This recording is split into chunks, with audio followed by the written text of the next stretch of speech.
Listen to this podcast now on the Red Apple Podcast Network. Why is the middle class shrinking? Why are people facing an affordability crisis while marginalized individuals called informals grow in numbers? Join me as I travel the world, speaking with people living in invisibility, the leaders working to solve it, and uncovering the hard truths shaping our economy and daily reality. Download all of Red Apple Media's podcasts right now through your favorite podcast platform. The Roger Stone Show on the Red Apple Podcast Network. Welcome back to the Roger Stone Show. It was a great interview with Steve Toth, who defeated I. Patch McCain, Dan Crenshaw in the Texas House primary. Joining me now is John Fawcett. John Fawcett hosts the American Podcast. John Fawcett is a longtime associate of the great Lou Dobbs.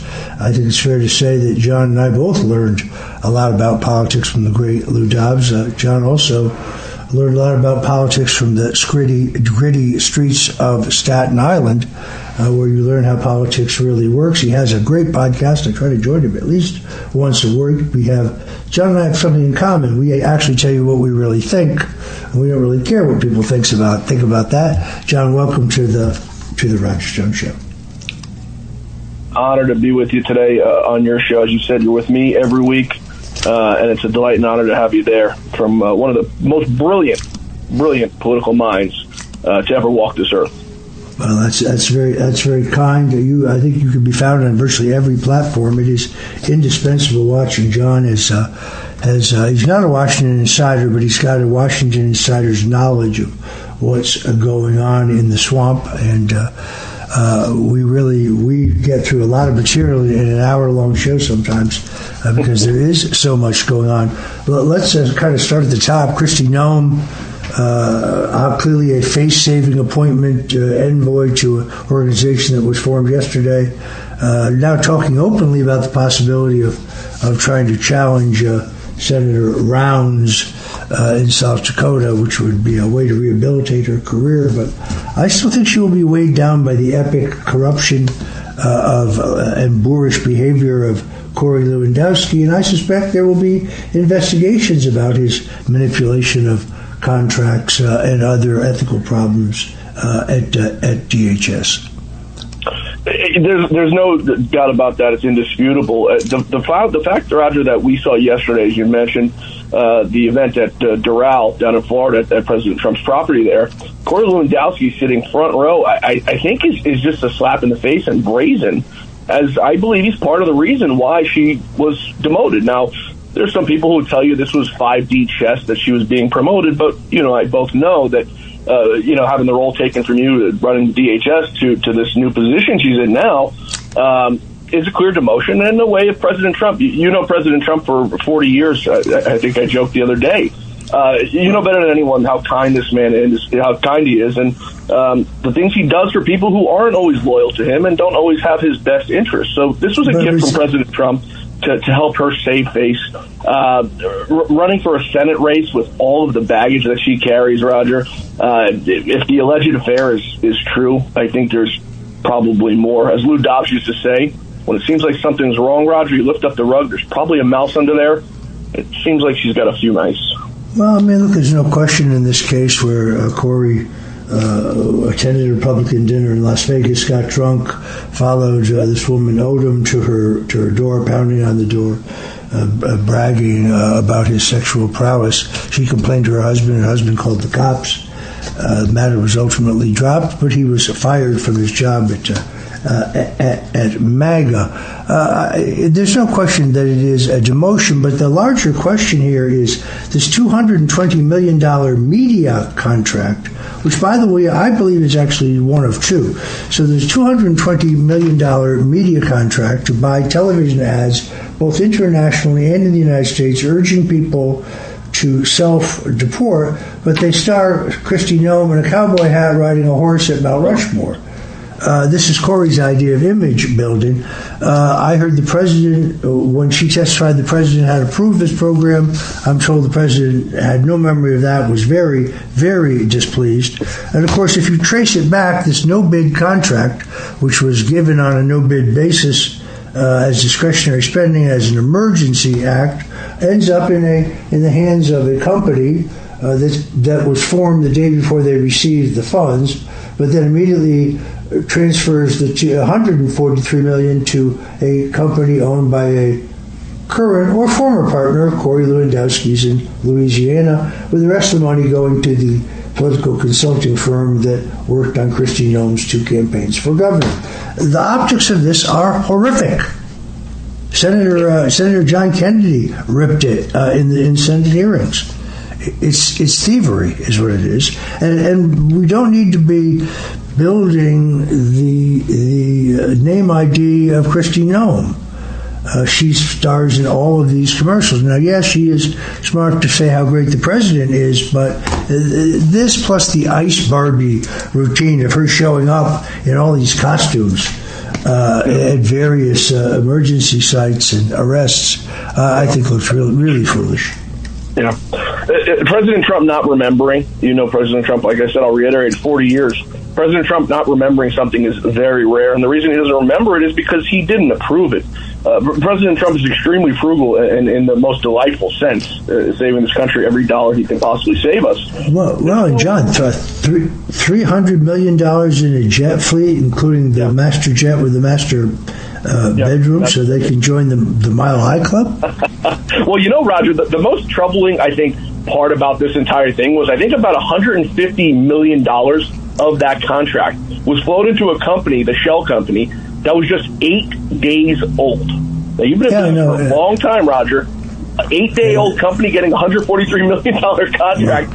I'd love to go to school where they went to school. It's very similar to that media company that got $220 the day after they were incorporated. This is all going to be investigated, and it is. I think all roads lead back to Corey Lewandowski, who's not a political strategist. He's a lout. He's a bully and a lout. Who knows? They say he's the indestructible cockroach. We shall see. But he's got a lot of attorney's fees and investigations coming. Let us turn, if we may, to Steve Bannon. Steve has had a rough couple of weeks. I mean, Steve Bannon helms the war room at Real America's Voice, holds himself out to be a Trump loyalist, the last Trump loyalist. But then these emails emerge showing him denigrating Trump, calling Trump stupid, seeking to undermine Trump, suggesting Trump should be removed under the 25th Amendment. That's bad enough. But he also very clearly can be seen coaching Epstein on how to make his comeback, how to rehabilitate his public image after being convicted of sex crimes. And being seen with all of these famous pedophiles, Woody Allen, for example. My reading here of the email released by the DOJ is that Jeffrey Epstein personally booked a flight for Steve Bannon to the U.S. Virgin Islands, and from there, the email says Steve is staying with me. So becoming pretty clear to me that he did indeed visit the island. The most troubling part about it all, Roger, which Steve is not a stupid man, maniacal for sure, evil, that's for sure, but he's not a stupid man. He was out on the forefront of releasing the Epstein documents. He was out there saying we want him released, and I'm not sure quite what he was thinking, knowing how implicated he was. Calling somebody brother, you don't do that lightly to someone that you don't really care for, someone you really love. Well, let's be very clear. In Steve Bannon, you have a man who was charged with stealing $15 million from the Build the Wall Foundation, was pardoned as a federal crime, was re-indicted in New York State under the same crime. His 2 co-conspirators went to jail for a long time under the federal charges. At the last minute, he pled guilty and he served no jail time. But he's an admitted thief. He also, when his financial patron, Miles Guo, about which much more will be written in the next couple of weeks, is convicted of a $1 billion financial fraud. Steve Bannon is an unindicted co-conspirator, but there are no charges against him, which criminal defense lawyers tell me that's usually a sign that someone is cooperating. In both of those cases. This guy is a squirrely character to begin with. I noticed him first visiting Epstein's home in New York. I saw a tiny item on page 6 of the New York Post, and I knew that something was up. The most outrageous thing I saw, John, is the email in which he says that he, Steve Bannon, is the centerpiece of this movement, not Donald J. Trump. This is a man who rarely bathes, who rarely shaves, who rarely brushes his teeth. I actually spoke to a colleague of his at Goldman Sachs who said even then he had to be told to get a clean suit. It's embarrassing. You mentioned the money. He had to have made a lot of money from Jeffrey Epstein to do a job like that. I'd love to know where the money went. I think Steve's big problem, Roger, is, and I think this is what his problem was with you, is why he was so disgusting against you in your cases, is it's a big jealousy issue. Steve wants to be the alpha in the room all the time when he's truly the beta, surrounded by people like you and President Trump. And I don't think he's ever fathomed or could ever quite get around to the fact, Roger, that he really had no influence on President Trump. President Trump, as President Trump likes to say, fired him like a dog, left him out on the street embarrassed, like a dirty dog. And but Steve sees himself as some kind of leader of the worldwide movement for nationalism. He did a superb job on Bolsonaro's reelection. And, he just has a very inflated view of his importance in the greater scheme of things. Look, I think once there's greater examination of where his funding came from post-White House, it will eliminate him from any position of leadership in the movement. That's coming. And frankly, he had to pay a huge number of influencers and institutions to kind of spin his narrative. And then more recently, you'll notice those same people have nothing to say about these shocking revelations. Yeah, it's 100%. I just don't know, Roger, and I wonder this, how he rebounds from this. I think what has to be done is he has to be shut out from the Trump White House. They have to persona non grata. I think that's largely done. I mean, he was there not that long ago when the president was considering going to war, obviously concerned that Steve would attack him if he made that decision the first time. We wouldn't call it war. To launch these limited attacks. I think there's a huge difference in Trump. We talked about this the other day. Trump is using American power in a very limited, focused, lethal way. That's not boots on the ground. That's not mass casualties. And that's not multi-billion-dollar contracts for Halliburton. This is a very focused use of American power. So he's not a neocon. You don't have boots on the ground. You don't have the mass casualties. But he also is not afraid to project American power when he has to, when our inherent national interests are challenged. The level of drugs coming into this country from Venezuela and from Honduras had to be dealt with, and it has now been dealt with. And by the way, in the meantime, we got to cut off the oil to the Chinese and the Cubans. How'd that work out? That's a masterstroke. Yeah, Cuba's, and you've heard President Trump over the last few days say Cuba is going to be the next one to fall. Lindsey Graham's very excited about it. Just going back to Iran and the boots on the ground thing, you're getting a lot of pushback from people, and it's mainly on Twitter. I don't think this is reality. I think this is some sort of cult that they're trying to form inside the MAGA coalition to try to split it, and I think it's a completely fraudulent one that they're trying to make. But you look at what he's done here in Iran. It's no boots on the ground operation. He did what he had to do, and it is no new war. This is a war, Roger, that started in 1979 with Iran, and President Trump now, many years later, is going to be the one to finish the job off once and for all. The most hysterical part about it all and the hypocrisy of it all is we saw over the course of the last 6 months the No Kings rallies from these Marxist Democrats on the streets protesting. But now they're out there protesting, Roger, asking why we killed a dictator and why we killed a king. And the whole thing of it is just so ass backwards. And you see these polls now coming out, fake polls, President Trump down, down, down. They're talking now about gas prices, Roger. They're talking now, Chuck Schumer yesterday, the strategic petroleum reserve, the strategic reserve. What he's not talking about is when President Trump left office, it had about 640 million barrels of oil. When President Trump came back into office, it had about 395 million barrels of oil in it because Joe Biden drained the thing dry. And what people don't realize is the thing is there for catastrophe situations. So hurricanes, when gas prices are going through the roof and people are gouging and they can't get their supply. They released a little bit about it. And it's got about 120 to 150 days reserved for the American people. But Joe Biden drained this thing just for the hell of it to try to pull his poll numbers up, and you heard nothing about it. On Inauguration Day in 2021, Roger, the average gas price was $2.30 or so. At the peak of Biden's presidency, it was about $5. And when he left his last day in office, it was back down to $3. And it was because he drained our strategic reserve, and nobody said a damn thing about it, including Chuck Schumer. All right, we'll be right back with John Fawcett of the American Podcast. Don't go away. And we're back with my colleague John Fawcett. John is the host of the American Podcast and a longtime associate of the great Lou Dobbs, and an outspoken conservative in his own right. John, what did you make of the epic upset defeat of Dan Crenshaw in Texas? So this is, I think, something we spoke about the other day on my show, Roger, is the fact of the MAGA coalition and the fact that it's not dead and it's not dying. Dan Crenshaw has been a thorn in the side of MAGA, America First, and anything good for this country, for that matter, with the exception of him lining his own pockets with his very favorable and very questionable stock trades.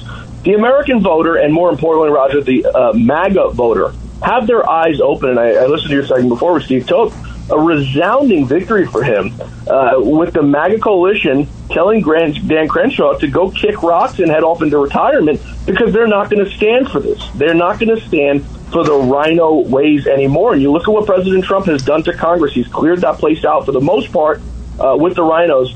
Crenshaw being one of the last few left. There's about 2 or 3 that need to go. But President Trump in the last 10 years, resoundingly clearing house of the rhinos. Yeah, very, very interesting to see. I saw last week the Pechanga Indian tribe of California honoring Nancy Pelosi. I'm still trying to figure out how on a salary when she started as Speaker, $125 a year, today $175. How did she amass a fortune of $168 million? How is that possible?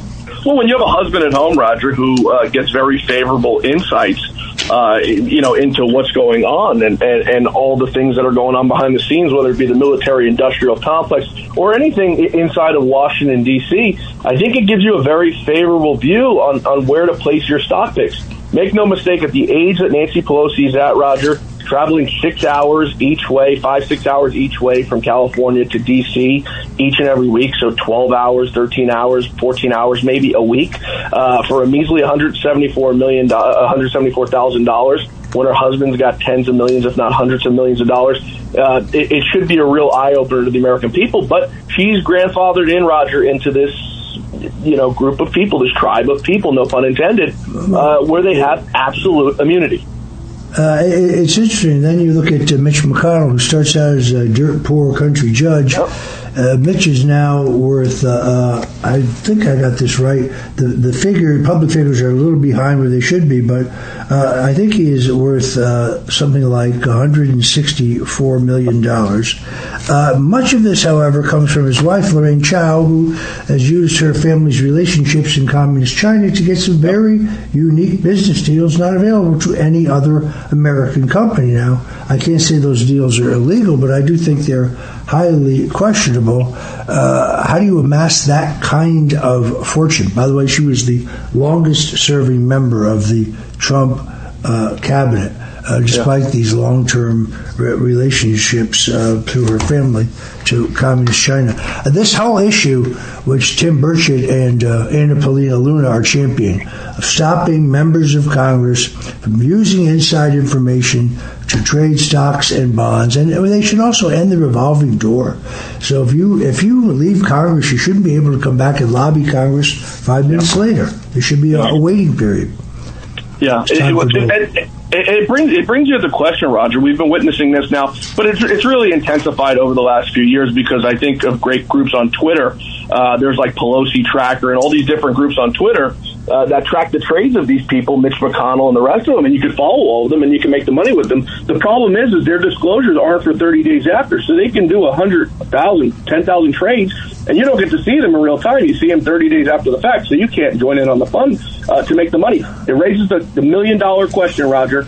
Why has it taken so long, and why has it not been done yet for these people once and for all to just ban all trading? Crypto, stocks, everything's got to go. I could not agree more. All right, John Fawcett, the American Podcast. You can find him on X as well as every place great podcasts are seen. Thanks for joining us. Until next time, God bless you and Godspeed.